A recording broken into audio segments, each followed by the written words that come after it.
IPS फाउबा ओइरमलबा लोइनना political gi background phajana laiba imungdagi haurakpa law minister amana law khanglamdaba si laibak thibani haina ke ranjin na phongdorakli misam miyam dilairadana MLA minister phauba secure oidre haiduna assembly famna laktrama matam asida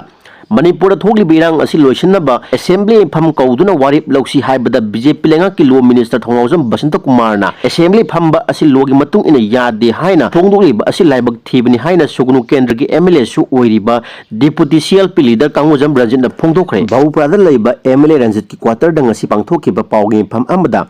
Indian Constitution gi Makada Parliamentary Rule of Procedure and the Conduct of Business Semnaba Article 118 Amadi State Assembly na Article 208 ki Makada Rule 178 gi Makada Budget Session Adjum Session Amadi Winter Session Haina Numit Yankhaini dagi tadaba sitting Labor Assembly gi Pam Kauna ba Congress ki Maikai dagi Phongdok lubada Allegation tawgi hairabadi Constitution naina biu Haina Law Minister TH Basantana press media sing the Phongdorakiba adu yamnamak laibak thiwa phamni lairik laisu ningthina hairaba IPS phawba oirambagi mathakta political background phajana laiba imung amadagi haurakpada natana law ningthina tamlaba minister amana kumjali singama samapan yangkai da muthatkraba Indian Constitution gi Article 174 gi makhada sahi amada state assembly da ahumlak phamba haibasi law na yadi haina phongdokiba adu ikai ningai ni haiba wafam thamlakli